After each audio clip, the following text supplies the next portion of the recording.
Hello, good morning. എല്ലാവർക്കും നമ്മുടെ പുതിയൊരു വീഡിയോയിലേക്ക് വീണ്ടും സ്വാഗതം. എല്ലാവരും സുഖമായിട്ടും സന്തോഷമായിട്ടൊക്കെ ഇരിക്കുകയാണെന്ന് വിചാരിക്കുന്നു.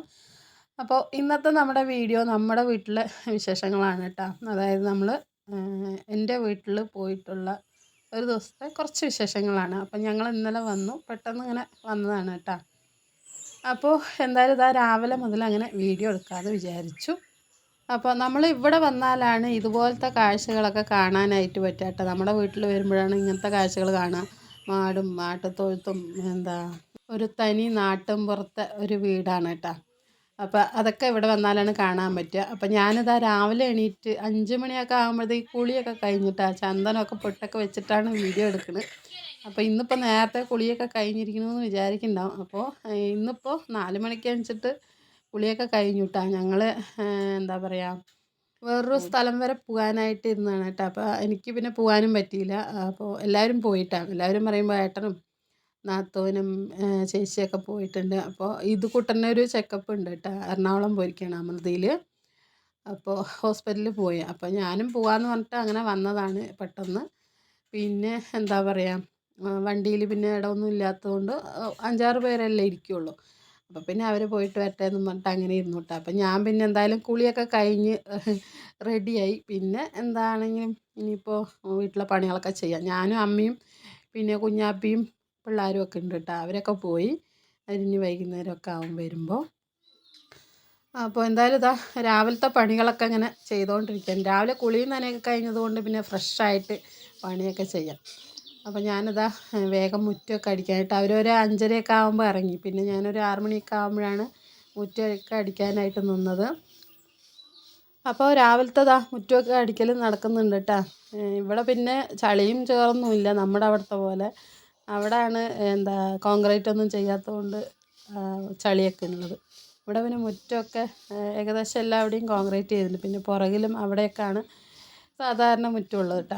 നമ്മളിവിടെ ആദ്യമൊക്കെ ഉണ്ടാകുമ്പോൾ ഞങ്ങളൊക്കെ കല്യാണത്തിന് മുമ്പൊക്കെ ഇവിടെ സാധാരണ മുറ്റം തന്നെയാണ്. പിന്നെ ഇപ്പോൾ കുറച്ചൊക്കെ അങ്ങനെ കോൺക്രീറ്റ് ചെയ്ത് വിട്ടു. കാരണം നെല്ല് കൊയ്യുന്ന സമയത്ത് ഇവിടെ നെല്ലുണക്കാനൊക്കെ ഭയങ്കര ബുദ്ധിമുട്ടാണ്. അപ്പോൾ പിന്നെ മൊത്തത്തിൽ കോൺക്രീറ്റ് ചെയ്ത് വിട്ടാൽ പിന്നെ നെല്ലുണക്കാനൊക്കെ ഈസി ആയിരിക്കുമല്ലോ എന്ന് പറഞ്ഞിട്ട് അങ്ങനെ മുറ്റം മൊത്തം കോൺക്രീറ്റ് ചെയ്തിട്ടുണ്ട്. അതുകൊണ്ട് പിന്നെ നമുക്ക് ചെളിയും ചേർന്നും ആവുമില്ല. അങ്ങനെ ഞാനിതവിടെ മുറ്റമൊക്കെ അടിച്ചുകൊണ്ടിരിക്കും കേട്ടോ. ഇനിയിപ്പോൾ കാലത്ത് കഴിക്കാനുള്ളതൊക്കെ ഉണ്ടാക്കണം. ഞങ്ങൾ മാത്രമേ ഉള്ളൂ, ഞാനും അമ്മയും പിള്ളേരും മാത്രമേ ഉള്ളൂ. അപ്പോൾ കാലത്ത് എന്തെങ്കിലും കഴിക്കാനുണ്ടാക്കണം. ഇതിപ്പോൾ ഈ പണികളൊക്കെ കഴിഞ്ഞിട്ട് ചെയ്യാമെന്ന് വിചാരിച്ചു. അപ്പോഴേക്കും കുഞ്ഞാപ്പി എണീറ്റ് വന്നിട്ടുണ്ട് കേട്ടോ. അവളുടെ അമ്മയും അച്ഛനൊക്കെ പോകുമ്പോൾ കണ്ടു. എന്തായാലും ഉണ്ണിക്ക് ഇഞ്ചക്ഷൻ ഇട്ടിട്ട് വരാമെന്നും പറഞ്ഞപ്പോൾ പിന്നെ ആളൊന്നും ചാടിയൊന്നും ഉണ്ടായിരുന്നില്ല. അപ്പോൾ ചിട്ടിയും അവളും കൂടെ കളിക്കുകയാണ് കേട്ടോ. ബലൂണിൽ എന്തൊക്കെയൊക്കെയോ വരച്ചുകൊണ്ടിരിക്കുകയാണ്. ചാരു എണീറ്റ് വന്നിട്ടുണ്ട്. പിന്നെ ഞങ്ങൾ രാവിലത്തെ പണികളൊക്കെ ആയിട്ട് ഓരോന്ന് ചെയ്തുകൊണ്ടിരിക്കുകയാണ്. അമ്മയ്ക്കാണെങ്കിൽ പിന്നെ രാവിലെ എണീറ്റ് വെച്ചാൽ ഒരു 8:30-9 മണി വരെ മാട്ടിൻ്റെ പുറകിൽ തന്നെയാണ് കേട്ടോ. മാട്ടിന് വെള്ളം കൊടുക്കലും കെട്ടിയിടലും എന്ന് പറഞ്ഞ പോലെ അതിൻ്റെ പിന്നാലെ തന്നെയായിരിക്കും അമ്മ. അപ്പോൾ ഇവിടെ ആണെങ്കിൽ നിറയെ മാങ്ങയും എന്താ പറയുക, മാങ്ങകളുടെ ഒരു ഇതാണ് കേട്ടോ. ചുറ്റും എല്ലാ വീടുകളിലും മാങ്ങയുണ്ട്. അതുകൊണ്ട് എവിടെ പോയാലും തിരിഞ്ഞാലും മറിഞ്ഞാലൊക്കെ മാങ്ങ കാണാൻ പറ്റും. അങ്ങനെ രാവിലെ എണീറ്റ് കുറച്ച് വെളിച്ചമൊക്കെ വന്നു തുടങ്ങിയിട്ടുണ്ട് കേട്ടോ. 6:30 ആകുമ്പോൾ ഇത്തിരി വെളിച്ചമൊക്കെ വന്നു തുടങ്ങി. അങ്ങനെ നമ്മളിങ്ങനെ ജസ്റ്റ് ഇങ്ങനെ വീഡിയോസൊക്കെ എടുക്കുകയാണ്. എൻ്റെ വീട്ടിൽ വരുമ്പോഴാണ് ഇങ്ങനത്തെ വീഡിയോസൊക്കെ കിട്ടുന്നത്. ഇവിടുത്തെ വീഡിയോസൊക്കെ കാണാനായിട്ട് എല്ലാവർക്കും ഇഷ്ടമാണെന്നും അറിയാം. അത് കമൻറ്റ് ബോക്സിൽ നോക്കിയാൽ തന്നെ അറിയും. എല്ലാവരും അങ്ങനെ പറയാറുണ്ട് ഇവിടെ വന്ന് വീഡിയോ എടുക്കുന്നതൊക്കെ ഇഷ്ടമാണെന്ന് പറഞ്ഞിട്ട്. അപ്പോൾ ഇതാണ് കേട്ടോ നമ്മുടെ വീടിൻ്റെ ഒരു ഫ്രണ്ട് ഭാഗം എന്ന് പറയുന്നത്. പുതിയതായിട്ടൊക്കെ വന്നവർക്കൊന്നും അറിയില്ലല്ലോ. അപ്പോൾ എന്തായാലും കുറച്ച് വീഡിയോസൊക്കെ എടുത്തു. പിന്നെ കുറച്ച് പാത്രങ്ങളൊക്കെ കഴുകാനുണ്ടായിരുന്നു കേട്ടോ. അങ്ങനെ വേഗം വന്നു പാത്രമൊക്കെ കഴുകാനായിട്ട് നിന്നു. രാവിലത്തെ പാത്രങ്ങളാണ്. അങ്ങനെ രാവിലെ പാത്രം കഴുകലും മുറ്റം അടിക്കലും ഒക്കെ കഴിഞ്ഞു. ഇനിയിപ്പോൾ കഴിക്കാനുണ്ടാക്കണം. പിന്നെ അമ്മ അവിടെ അങ്ങനെ ഓരോരോ പണികളായിട്ട് അമ്മൻ്റെ പണികളായിട്ട് നിൽക്കുന്നുണ്ട് കേട്ടോ. അപ്പോൾ ഞങ്ങളെല്ലാവരും ഉണ്ടാകുന്ന സമയത്ത് ഓരോരുത്തരും ഓരോരോ പണികളൊക്കെ ചെയ്യുമ്പോൾ പെട്ടെന്ന് പണികളൊക്കെ ആവും. അപ്പോൾ ആരും ഇല്ലാത്തത് കൊണ്ട് പിന്നെ നമ്മൾ തന്നെ ചെയ്യണമല്ലോ. അപ്പോൾ നമ്മുടെ വീട്ടിൻ്റെ പിന്നാലെ കണ്ടില്ലേ വലിയൊരു മൂച്ചി നിൽക്കണം. ഇതൊന്നും അല്ല കേട്ടോ, ഇതിൽ കുറേ മരക്കൊമ്പുകളൊക്കെ ഉണ്ടായിരുന്നു. അതൊക്കെ മുറിച്ചാണ് നമ്മുടെ വീട്ടിന് അപകടമാണെന്നും പറഞ്ഞിട്ട്. എന്നാലും അത് മുറിക്കാനുള്ള ഒരു മനസ്സില്ലാത്തതുകൊണ്ട് അങ്ങനെ നിർത്തിയിരിക്കുകയാണ് കേട്ടോ. അപ്പുറത്തും ഇപ്പുറത്തും ഒക്കെ 2 സൈഡിലും മാങ്ങ മരമായിരുന്നു, ബാക്കിലും ഒക്കെ ഉണ്ടായിരുന്നു. അപ്പം അതൊക്കെ ഏകദേശം മുറിച്ചു. ഇപ്പോൾ 1, 2 മരമൊക്കെ തന്നെ ഉള്ളൂ കേട്ടോ. അപ്പോൾ ഇവിടെ വരുമ്പോൾ തന്നെ ഒരു എന്താ പറയുക, നാട്ടിൻപുറത്ത് പക്കാ ഒരു നാട്ടിൻപുറത്തെ വീടാണ് കേട്ടോ. ഞങ്ങളുടെ വീട് കൊല്ലങ്കോടാണ്. കൊല്ലങ്കോട്, ആനമാറി, കുറ്റിപ്പാടം എന്നൊക്കെ പറയും. അപ്പോൾ അവിടെയാണ് കേട്ടോ ഞങ്ങളുടെ വീട്, ശരിക്കും ഒരു നാട്ടിൻപുറം. അപ്പോൾ ഞാനിതാ പാത്രമൊക്കെ കഴുകി വെച്ച് പിന്നെ ഇതാ നമ്മൾ എന്താണ് രാവിലെ കഴിക്കാനുള്ളത് ഉണ്ടാക്കാം കേട്ടോ. അപ്പോൾ കുട്ടികൾക്ക് പിന്നെ കഴിക്കാനുള്ളത് എന്തെങ്കിലും പലഹാരം ഉണ്ടാക്കാമല്ലോ എന്ന് പറഞ്ഞിട്ട് ഞാൻ മാവ് അരിപ്പൊടി ഉണ്ടല്ലോ, അരിപ്പൊടി എടുത്തിട്ട് എന്താ നൂൽപുട്ട് ഉണ്ടാക്കാനായിട്ട് പോകാം കേട്ടോ. അപ്പോൾ ചൂടുവെള്ളം തിളപ്പിച്ചിട്ട് നമ്മൾ ആവശ്യത്തിനുള്ള പൊടിയൊക്കെ എടുത്ത് ഉപ്പിട്ട് മിക്സ് ചെയ്ത് വെള്ളം കുറേശ്ശെ കുറേശ്ശെ ഒഴിച്ച് അങ്ങനെ കിണ്ടി എടുക്കുന്നുണ്ട്. ഇപ്പോൾ നൂൽപുട്ട് വേവിക്കാനായിട്ട് പാത്രത്തിൽ ഇതവിടെ വെള്ളം ചൂടാക്കാനായിട്ട് വെച്ചിട്ടുണ്ട് കേട്ടോ. ഇനിയിപ്പോൾ ഞങ്ങളിതാ എന്താ നൂൽപുട്ടൊക്കെ ഉണ്ടാക്കട്ടെ. അപ്പോൾ മാവൊക്കെ ഒന്ന് കുഴച്ചതിന് ശേഷം ഇത്തിരി വെളിച്ചെണ്ണയും കൂടെ ഒഴിച്ച് കൊടുക്കാം കേട്ടോ. അപ്പം നല്ല മണമൊക്കെ ഉണ്ടാവും. അപ്പോൾ ഇവിടെ നമ്മൾ നെല്ല് കുത്തിയ അരി ഉണ്ടല്ലോ, അതിൻ്റെ പൊടി തന്നെയാണ് കേട്ടോ അമ്മ ഉണ്ടാക്കുന്നത്. പച്ചരിൻ്റെ പൊടി ഉണ്ടാക്കി വയ്ക്കും. അപ്പോൾ പിന്നെ ഞങ്ങൾ വരുമ്പോഴും ഞങ്ങൾക്ക് ഉണ്ടാക്കി തരും. പിന്നെ ഞങ്ങൾ വീട്ടിലേക്ക് പോകുമ്പോൾ കൊടുത്ത് വിടുക അങ്ങനെയൊക്കെ. അപ്പോൾ വീട്ടിലേക്ക് വരുമ്പോൾ പിന്നെ അരിപ്പൊടി അങ്ങനെയുള്ളതൊക്കെ ഉണ്ടാവും കേട്ടോ. വരുന്ന സമയത്തൊന്നുമില്ലെങ്കിലും പോകുമ്പോൾ എന്തെങ്കിലുമൊക്കെ ഉണ്ടാവും. പക്ഷെ അത് തൂക്കിയിട്ട് പോകാൻ വയ്യാത്തതുകൊണ്ട് ഞാൻ മിക്കവാറും ഞാൻ എടുക്കാറില്ല. വണ്ടിയിലൊക്കെ വരുന്ന സമയത്തൊക്കെ ആദ്യം ഒക്കെ വണ്ടിയിൽ വരുമ്പോൾ അങ്ങനെ കൊണ്ടുപോവുകയാണ് ചെയ്ത്. അപ്പോൾ ഞങ്ങൾ ഇങ്ങനെ ബസ്സിനൊക്കെ പോകുമ്പോൾ പിന്നെ അങ്ങനെ എടുക്കാറില്ല കേട്ടോ. മാറിക്കയറണമല്ലോ, അപ്പോൾ പിന്നെ വേണ്ടാന്ന് പറയും. അപ്പോൾ എന്തായാലും ഇതാ അരിപ്പൊടിയൊക്കെ കുഴച്ച് റെഡിയാക്കിയിട്ടുണ്ട്. പിന്നെ ഇഡ്ഡലി തട്ടിൽ കുറച്ച് എണ്ണയും കൂടെ തൂവി നൂൽപുട്ട് ഉണ്ടാക്കുകയാണ് കേട്ടോ. അപ്പോൾ നൂൽപുട്ട് മരം എൻ്റെ അടുത്തുള്ളത് നമ്മൾ ഇങ്ങനെ കറക്കി എടുക്കണ്ടല്ലോ, അതാണ്. ഇവിടെ ആണെങ്കിൽ സാധാരണ നൂൽപുട്ട് മരമാണ് കേട്ടോ. ഇതിലാണെങ്കിൽ നൂൽപുട്ട് ഉണ്ടാക്കുക എന്ന് പറഞ്ഞാൽ ഭയങ്കര ഒരു ടാസ്ക്കാണ്. എനിക്ക് എപ്പോഴും ഇതിൽ കിട്ടില്ല. എപ്പോഴും ഇങ്ങനെ നന്നായിട്ട് അമർത്തി വെച്ചാൽ അങ്ങനെ എന്താ പറയുക, ഇതിൽ കൈ വേദന എടുക്കും. അപ്പോൾ നല്ല അമർത്തുണ്ട് കേട്ടോ. അപ്പോൾ ഞാനാണെങ്കിൽ ഇതിൽ പറ്റുള്ള എന്ന് പറഞ്ഞിട്ട് അങ്ങനെ ഇരിക്കുകയാണ്. അമ്മ വന്നിട്ട് കുറച്ചും കൂടെ ലൂസാക്കും മാവ് എന്നൊക്കെ പറഞ്ഞിട്ട് ഇരിക്കുകയാണ്. ഏകദേശം എങ്ങനെയൊക്കെയോ 2-3 ആവി അങ്ങനെ എടുത്തു. ഇനിയിപ്പോൾ ഞങ്ങൾക്ക് കുറച്ച് മതിയല്ലോ, അപ്പോൾ പിന്നെ കുറച്ച് ഉണ്ടാക്കി എടുത്തു. മറ്റേതാകുമ്പോൾ ഇത്തിരി ടൈറ്റ് ആയാലും നമുക്കിങ്ങനെ കറക്കി കൊടുത്തിട്ടുണ്ടെങ്കിൽ ഈസി ആയിട്ട് വീഴും. ഇതാണെങ്കിൽ ഒരു വക വീഴുന്നില്ല കേട്ടോ. എങ്ങനെയൊക്കെയോ മുറിഞ്ഞിട്ട് എങ്ങനെയൊക്കെയോ ഉണ്ടാക്കിയെടുത്തു. എന്തായാലും എനിക്കും കുട്ടികൾക്കും ആണല്ലോ, അപ്പോൾ കഴിക്കാനുള്ളതല്ലേ, നമ്മൾ മാത്രമല്ലേ ഉള്ളൂ എന്ന് പറഞ്ഞിട്ട് അങ്ങനെ അതൊക്കെ മതിയെന്ന് പറഞ്ഞിട്ട് അങ്ങനെ ആവി കയറ്റി വേവിക്കാനായിട്ട് വെച്ചു. ഇനിയിപ്പോൾ ഇതിന് കറിയൊക്കെ ഉണ്ടാക്കണം.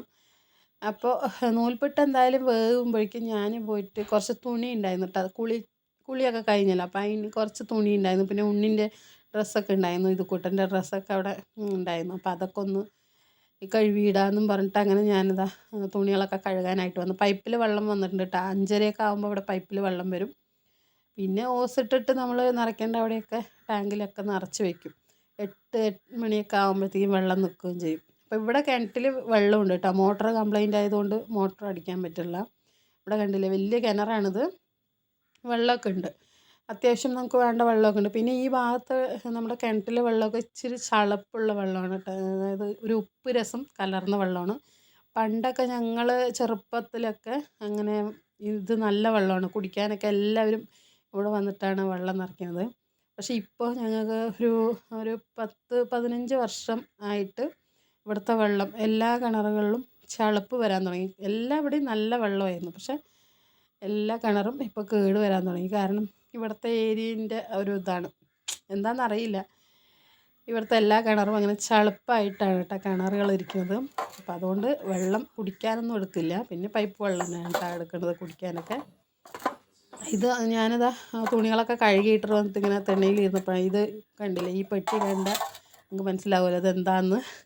നമ്മുടെ വെറ്റിലയൊക്കെ ഇട്ട് വയ്ക്കുന്ന പെട്ടിയാണ് കേട്ടോ. ഇതിൽ പിന്നെ ഇതാ അമ്മ ഇട്ട് വെച്ചിരിക്കുന്നത് മരുന്നുകളുണ്ടല്ലോ, അമ്മൻ്റെ മരുന്നുകളാണ് ഇട്ട് വെച്ചിരിക്കുന്നത്. അമ്മ വെറ്റിലയൊക്കെ മുറുകും, പക്ഷേ അമ്മ ആ പെട്ടിയിൽ മരുന്നുകളാണ്. അമ്മ ഇങ്ങനെയാണ് ഓരോ സാധനങ്ങളും മാറ്റിയായിരിക്കും ഇടുന്നത്. വെറ്റില ഇടേണ്ടതിൽ മരുന്നിട്ട് വയ്ക്കും, മരുന്ന് ഇടേണ്ടതിൽ വേറെ എന്തെങ്കിലും ഇട്ട് വയ്ക്കും, അങ്ങനെയൊക്കെ. അപ്പോൾ ഞാനിങ്ങനെ പെട്ടി കണ്ടപ്പോൾ അതിൽ വെറ്റില ഉണ്ടോയെന്നും പറഞ്ഞ് നോക്കിയതാണ് കേട്ടോ. അങ്ങനെ നമ്മളിതാ നൂൽപുട്ട് ഉണ്ടാക്കാൻ കറി ഉണ്ടാക്കാനായിട്ട് നിൽക്കാം കേട്ടോ. മുട്ടയൊന്നും ഉണ്ടായിരുന്നു. അപ്പോൾ ഞാൻ ഉരുളക്കിഴങ്ങ് എടുത്തിട്ട് കുറച്ച് മസാല കറി പോലെ വെക്കാമെന്ന് വിചാരിച്ചു. ചിക്കൻ കറിയൊക്കെ വെക്കില്ലേ അതുപോലെ കേട്ടോ. അപ്പോൾ ഞാനിങ്ങനെ ഉരുളക്കിഴങ്ങൊക്കെ എടുത്ത് തൊലി കളയുമ്പോൾ കുഞ്ഞാപ്പിയാണ് കേട്ടോ എനിക്ക് വീഡിയോ എടുത്ത് തരുന്നത്. അമ്മായിക്ക് വീഡിയോ എടുത്തതാന്ന് പറഞ്ഞപ്പോൾ അവളിങ്ങനെ വീഡിയോസൊക്കെ എടുത്ത് തന്നു. അങ്ങനെ ഞാനിതാ ഉരുളക്കിഴങ്ങൊക്കെ കറിക്കുള്ളതൊക്കെ മുറിച്ച് ഉള്ളിയും തക്കാളിയും എല്ലാം കട്ട് ചെയ്ത് വെച്ചോട്ടെ. അതിനിപ്പോൾ കുക്കറിനകത്ത് ഒരു 2-3 വിസിലിട്ടിട്ട് അങ്ങനെ വെച്ചാൽ വേഗം ആകുമല്ലോ. ഇപ്പോൾ സമയം 7:30-8 മണിയൊക്കെ ആവണേ ഉള്ളൂ കേട്ടോ, കഴിക്കാൻ നേരം ആവണേ ഉള്ളൂ. അപ്പം ഞാനിതാ കറി വെക്കാനായിട്ട് പോവാണ്. അങ്ങനെ ഇതാ കുക്കർ അടുപ്പത്ത് വെച്ച് കൊടുത്തിട്ടുണ്ട്. വെളിച്ചെണ്ണ ഒഴിക്കുന്നത്. അപ്പോൾ ഇവിടെ മിക്കവാറും വെളിച്ചെണ്ണ തന്നെയാണ് കേട്ടോ ഉപയോഗിക്കുന്നത്. വെളിച്ചെണ്ണയ്ക്കൊക്കെ ഭയങ്കര വിലയാണ്. ഇവിടെ തേങ്ങ ഉണ്ടാകുമ്പോൾ ആട്ടും, എന്നിട്ട് നമുക്കൊക്കെ തന്നു കൊടുത്താൽ തലയിലൊക്കെ തേക്കാനുള്ളത്. പക്ഷേ ഇപ്പോൾ കുറച്ചായിട്ട് തേങ്ങയൊന്നുമില്ല. അപ്പോൾ അതുകൊണ്ട് എന്നാലും അമ്മ അങ്ങനെ മേടിച്ച് വയ്ക്കും കേട്ടോ. അങ്ങനെ വെളിച്ചെണ്ണയൊക്കെ ഒഴിച്ചു. അതിലൊരു 2 കഷ്ണം കറുവപ്പട്ടയും ഗ്രാമ്പും ഒക്കെ ഇട്ട് പൊട്ടിച്ചു. അതിന് ശേഷം നമ്മൾ സവാള അരിഞ്ഞതും ഇഞ്ചി ചതച്ചത് പിന്നെ വെളുത്തുള്ളി പച്ചമുളക് കറിവേപ്പിലയൊക്കെ ഇട്ട് കൊടുക്കുന്നുണ്ട് കേട്ടോ. അപ്പോൾ അങ്ങനെ ദാ കുക്കറിനകത്ത് നമ്മുടെ കറി വെക്കാനുള്ളതൊക്കെ റെഡി ആയിക്കൊണ്ടിരിക്കുന്നുണ്ട്. അപ്പോൾ ഞാൻ അവിടെ വയ്ക്കുമ്പോൾ നമുക്ക് സ്റ്റിക്കൊന്നും ഇല്ലല്ലോ ഇവിടെ, ട്രൈപോഡൊന്നും ഇല്ലാത്തതുകൊണ്ട് അവിടെ ഇവിടെയും കുത്തിച്ചാരി വെക്കുകയാണ് ഫോണ്. അപ്പോൾ നിങ്ങൾക്കൊന്നും കാണാനും പറ്റുന്നുണ്ടാവില്ല, അവിടെ വെറുതെ ഇങ്ങനെ ഇളക്കണമെന്ന് മാത്രമേ കാണുള്ളൂ അല്ലേ. ഞാനിതാ കണ്ട കറിവേപ്പട്ട ഇഞ്ചി വെളുത്തുള്ളി സവാള ഒക്കെ ഇട്ട് കൊടുക്കുന്നുണ്ട്, തക്കാളിയൊക്കെ ഇട്ട് ഇനി മസാലപ്പൊടിയും ഉരുളക്കിഴങ്ങൊക്കെ ഇട്ടിട്ട് നന്നായിട്ട് ഇറച്ചിക്കറി വെക്കുമല്ലോ അത് തന്നെ കേട്ടോ. ഇറച്ചി മാത്രം ഇടില്ല, അതേപോലെ സെയിം പോലെ തന്നെയാണ്. നല്ല മണമൊക്കെ ഉണ്ടാവും കേട്ടോ. ചിക്കൻ കറി കൂട്ടി കഴിക്കുന്ന ഒരു ഫീലൊക്കെ ചെറിയൊരു ഫീലൊക്കെ ഉണ്ടാവും. അതിനത് വേവിച്ചെടുക്കുക. അവസാനം കുറച്ച് പച്ച തേങ്ങയും കൂടെ അരച്ച് നന്നായിട്ടൊന്ന് തിളപ്പിക്കുക കേട്ടോ. തിളപ്പിച്ചതിന് ശേഷം മല്ലിയിലയൊക്കെ ഉണ്ടെങ്കിൽ ഇട്ട് കൊടുക്കുക. മല്ലിയിലയൊന്നും ഇവിടെ ഉണ്ടായിരുന്നില്ല, കറുവേപ്പില മാത്രമേ ഉള്ളൂ. അപ്പോൾ അതൊക്കെ ഇട്ടിട്ട് നന്നായിട്ടൊന്ന് തിളപ്പിച്ചു. ഉരുളക്കിഴങ്ങ് മസാലക്കറി റെഡി ആയിട്ടുണ്ട്. നല്ല നൂൽപുട്ടിനും ഒക്കെ കഴിക്കാനായിട്ട് നല്ല രസമാണ് കേട്ടോ. അപ്പോൾ നൂൽപുട്ടൊക്കെ ഉണ്ടാക്കിയതാ എടുത്തിട്ടുണ്ട്, കഴിക്കാനായിട്ട് പോവുകയാണ്. ഞാനും പിള്ളേരും കഴിക്കാൻ പോവാണ് കേട്ടോ. പിന്നെ അമ്മ ദാ ചോറിന് വെള്ളമൊക്കെ വെച്ച് അരിയൊക്കെ ഇട്ടിട്ടുണ്ട്, തിളയ്ക്കുന്നുണ്ട്. പിന്നെ വൈകുന്നേരത്തേക്ക് ഉള്ള മാവ് ഉണ്ടാക്കാൻ വേണ്ടിയിട്ട് അമ്മ ദാ ഉഴുന്നും അരിയൊക്കെ കഴുകുകയാണ് കേട്ടോ. അപ്പോൾ അരി ഉഴുന്നൊക്കെ കഴുകി വയ്ക്കണം. അമ്മ പുലർച്ചയ്ക്ക് എണീറ്റപ്പോൾ പിന്നെ അരി ഉഴുന്നൊക്കെ വെള്ളത്തിലിടുകയാണ് ചെയ്തത്. പിന്നെ ഇതാ ഒരു 9-10 മണിയൊക്കെ ആയപ്പോൾ കഴുകി അത് അരച്ച് വയ്ക്കാമെന്നും പറഞ്ഞിട്ട് കഴുകുകയാണ്. അങ്ങനെ അമ്മ അതൊക്കെ റെഡിയാക്കി. പിന്നെ ഇതാ ഇവിടെ അവക്കാഡോ ഉണ്ടായിരുന്നു കേട്ടോ. അവക്കാഡോ ടിഫിൻ ബോക്സിൽ ഒക്കെ ആക്കി വെച്ചിട്ടുണ്ടായിരുന്നു. പിന്നെ അത് വെറുതെ വെക്കണ്ടല്ലോ എന്ന് പറഞ്ഞിട്ട് ഞാനിതാ അതൊക്കെ ഒന്ന് സ്മൂത്തി അടിക്കാമെന്നും പറഞ്ഞിട്ട്. അവക്കാഡോ നല്ലതല്ലേ, ഇത് വെറുതെ ഇങ്ങനെ കഴിക്കാൻ നല്ലതാണ് കേട്ടോ. ചെറിയ കറുപ്പ് കണ്ട് അതിങ്ങനെ ഇന്നലെ എടുത്ത് വെച്ചത് കൊണ്ടാണ് കേട്ടോ. അപ്പോൾ അവക്കാഡോ കൂടെ ഷെയ്ക്ക് അടിക്കാൻ പോവാണ്. അങ്ങനെ അവക്കാഡോ ഒക്കെ ഇട്ട് കൊടുത്ത് അതിലേക്ക് കുറച്ച് പഞ്ചസാരയും 2-3 ഏലക്കായും പാലും ഒക്കെ ഒഴിച്ച് നന്നായിട്ടൊന്ന് അടിച്ചെടുത്താൽ നമ്മുടെ അവക്കാഡോ സ്മൂത്തി റെഡിയാവും. കുട്ടികൾക്കൊക്കെ ഇങ്ങനെ കൊടുത്താൽ മതി, നല്ലതാണ്. ഹാർട്ടിനൊക്കെ പ്രത്യേകിച്ച് നല്ല ഒരു സാധനമാണ്. നമ്മൾ മാർക്കറ്റിലൊക്കെ പോയി വാങ്ങിക്കുക എന്ന് പറഞ്ഞാൽ ഇവിടെ ഞാൻ ഒരിക്കൽ ചോദിച്ചപ്പോൾ 280 രൂപ 300 രൂപയൊക്കെയാണ് കേട്ടോ ഈ ഒരു പഴത്തിന് കിലോയ്ക്ക് വില. നമ്മുടെ വീട്ടിൽ വെച്ചിട്ടുണ്ട് കേട്ടോ, അവക്കാഡോൻ്റെ തൈ ഉണ്ട്. അത് വലുതായിട്ടില്ല, കുറച്ച് വലുതായി വരുന്നേ ഉള്ളൂ കേട്ടോ. അപ്പോൾ നമ്മളത് ഇതുപോലെ ചേച്ചി കൊണ്ടുവന്ന ടൈമിൽ നമ്മൾ കുരു എടുത്ത് മുളപ്പിച്ച് വെച്ചിരിക്കുകയായിരുന്നു. അതിനിപ്പോൾ എന്തായാലും കുറച്ച് വലുതായിട്ടുണ്ട്. കായ്ക്കുമ്പോൾ നമുക്ക് ഇനി ഇതുപോലെ ഇടയ്ക്കിടയ്ക്ക് അവക്കാഡോ ഷേക്കൊക്കെ ഉണ്ടാക്കി കുടിക്കാമല്ലോ. അങ്ങനെ ഞാൻ അടിച്ചു വിട്ടാൽ നമ്മൾ പാലൊക്കെ ഒഴിച്ച് അടിച്ചു. അപ്പോൾ കുറച്ച് പാലും കൂടെ ചേർക്കട്ടെ. നന്നായിട്ട് പാല് ചേർത്താലും ഇതിങ്ങനെ നന്നായിട്ട് കുഴാന്നേ ഉണ്ടാവുള്ളൂ കേട്ടോ അവക്കാഡോ. എത്ര നമ്മൾ പാല് ഇതാക്കിയാലും ലൂസായി പോകുമൊന്നുമില്ല. അപ്പോൾ എന്തായാലും നമ്മുടെ അവക്കാഡോ ഷെയ്ക്കും ആയി. പിന്നെ ഞങ്ങൾ അതൊക്കെ കുടിച്ചു. പിന്നെ ഉച്ചയ്ക്ക് ചോറ് കൊണ്ടിട്ട് ഞാനും പിള്ളേരും വീട്ടിലേക്ക് തിരിച്ചു വന്നു കേട്ടോ. പിന്നെ അങ്ങനെ വീഡിയോ എടുക്കാനൊന്നും സമയമൊന്നും ഉണ്ടായിരുന്നില്ല. അപ്പോൾ എന്തായാലും ഇന്നത്തെ കുഞ്ഞു വീഡിയോ നിങ്ങൾക്ക് ഇഷ്ടപ്പെട്ടാൽ മറക്കാണ്ടൊന്ന് സപ്പോർട്ട് ചെയ്യണേ. പിന്നെ അടുത്ത നല്ലൊരു വീഡിയോ ആയിട്ട് കാണാം. അതുവരേക്കും എല്ലാവരോടും ടേക്ക് കെയർ, ബൈ.